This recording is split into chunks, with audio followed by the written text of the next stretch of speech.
Beer here back in the Fantasy Bar. 6 of my favorite plays for week 6, including my favorite game stack of the weekend. What tight end am I going back to after disappointing people in week 5? And a running back I think is in a tremendous spot here. Who are we talking about? Belly up to the Fantasy Bar and find out.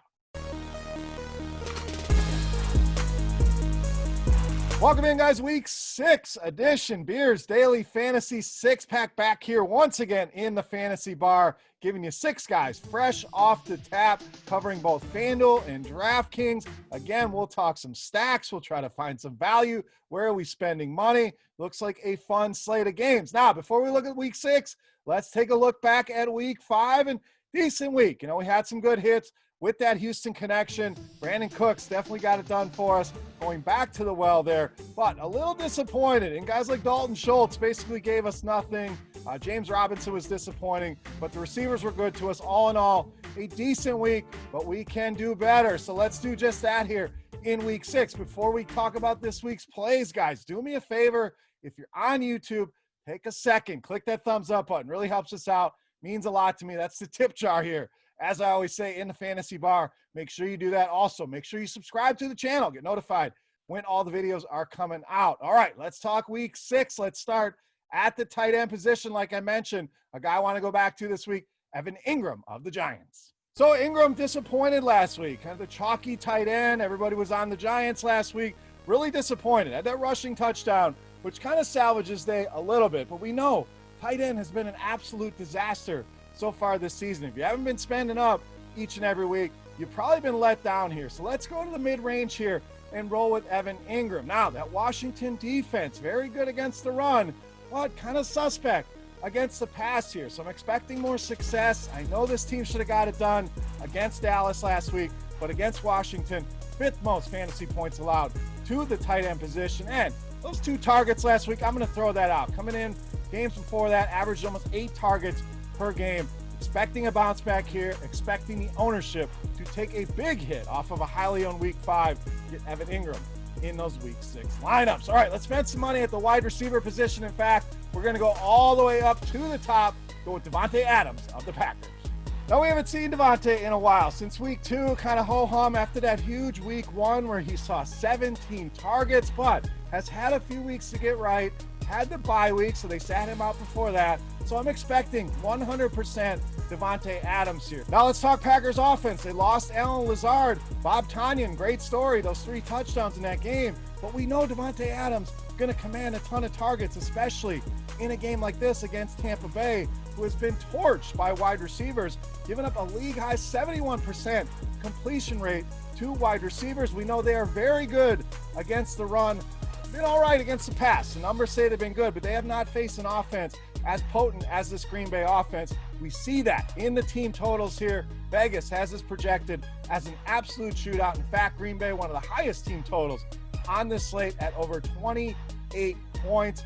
Pay the price. There's plenty of value here. We'll give you some more cheaper guys, but Davante Adams definitely going to be a core piece for me here in week 6. All right, let's go to running back position. We're going to go right back to the well, a la Brandon Cooks last week with James Robinson of the Jaguars.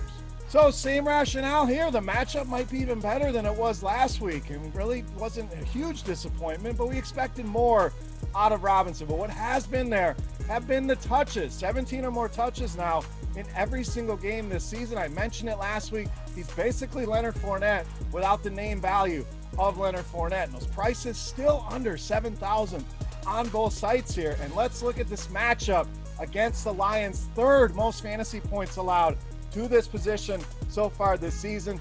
Running backs have been an absolute lock and load against this Lions defense. So let's not change things. Another game with a huge total here. I think people will be all over the Jaguars passing game. I'm okay with that as well. But let's not forget how good James Robinson has been. The workload will be there, and the matchup about as good as it gets here against the Detroit Lions. All right, I really like that game. Let's go to the other side and go with quarterback Matthew Stafford.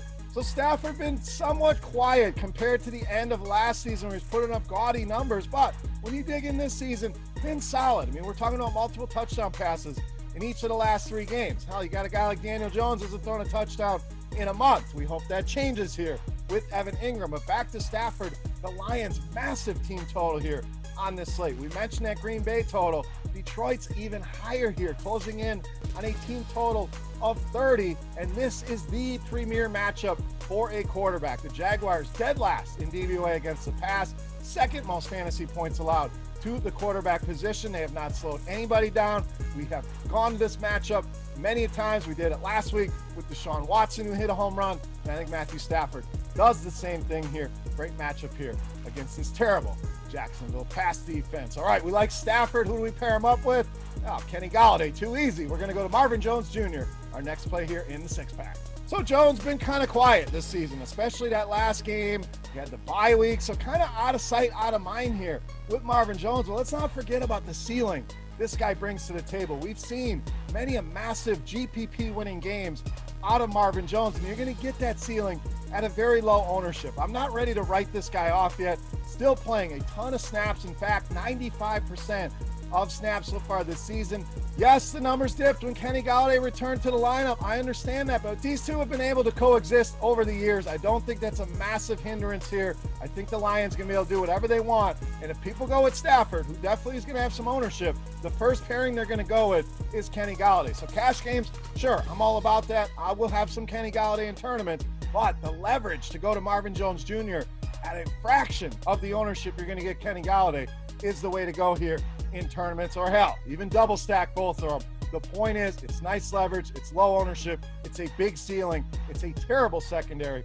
Add it all up. Marvin Jones Jr., a phenomenal play here in week 6. All right, it's time to take a look at my favorite play for week 6. But as always, before we get into that, guys, we're going to continue our Beast of the Week contest. Free to play. A thank you to you guys for watching the video, hanging out in the fantasy bar. All you got to do, get in the comment section right below the video. We'll go with FanDuel this week, so guess FanDuel points for my Beast of the Week. Closest guess will win themselves a free week of RotoGrinders Premium, a chance to check everything out, or a free RotoGrinders t-shirt. All right, without further ado, let's take a look at my favorite play for week 6. No mass, the Beast of the Week.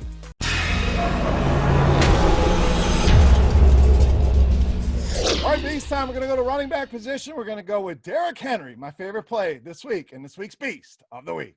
So when looking at the pricing here, that's the first thing that really jumped off the page for Derrick Henry. FanDuel, 9,000, probably where he should be. That may scare people off, so that could lower the ownership there. Anytime you can pay more than people want to pay for a guy, and he plays very well to that FanDuel scoring system with touchdowns being so heavy.